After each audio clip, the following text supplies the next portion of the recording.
Hey everyone, welcome back to another episode of History Buff 41. We are here in the motor pool, and what we have before us today is a McClellan saddle used by the United States. Probably this one was probably made sometime prior to or during World War One.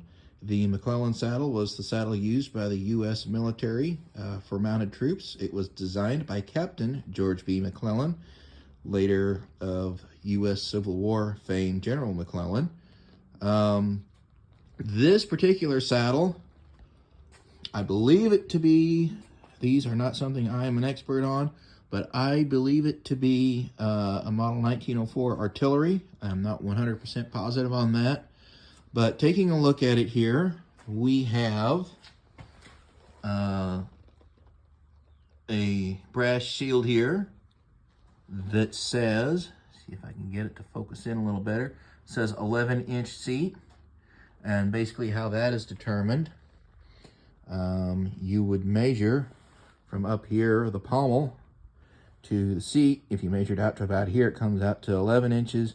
If you go back a little further to the top of the seat here, it comes out to around 15 inches. We have our girt here, which is used to help tie the saddle onto the horse. And as you can see, it's a little, for those of you who are familiar with more modern girts, this one is a little different. Not exactly in the greatest of condition. Some of the threads have deteriorated and broken over the years. A little bit different design than what most of us are used to who ride horses. We take a look at the saddle again, and you see several brass fittings in the seat here at the rear. And again, there's one here at the front with the shield. And these were mostly used to tie on various equipment and what have you. You see some rings here on the back, both of the saddle, of the seat, and down here more on the skirting. If we come down here, you'll notice there aren't any fenders. And the rigging, the way the latigos and that come down, it's much different than what people who typically ride Western, like I do, are used to. We come down here to our stirrups. These are steel stirrups. And if you look on the bottom here, you can faintly make out the U.S. stamp right there.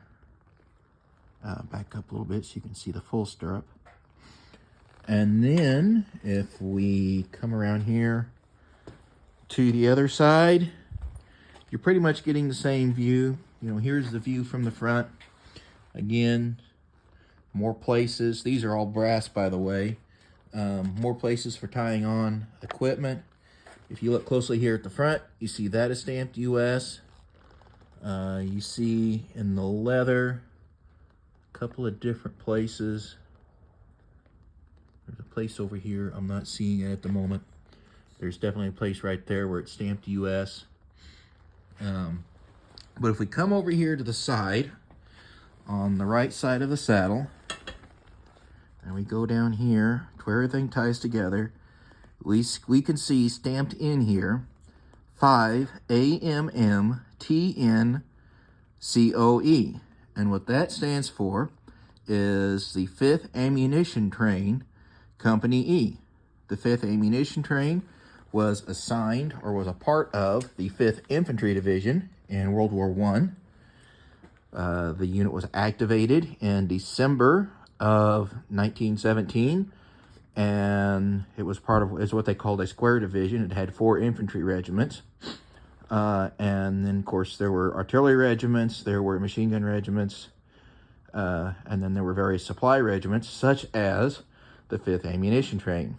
The 5th Infantry Division was sent to France in May and June of 1918, and they took part in several different major operations. The St. Mihiel salient, they were the first unit to cross the Meuse.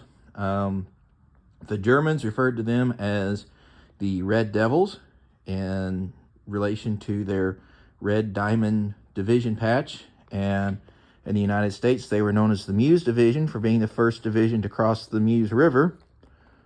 By the end of World War I, the 5th Infantry Division held the distinction as being the U.S. division to cover the most ground in World War I.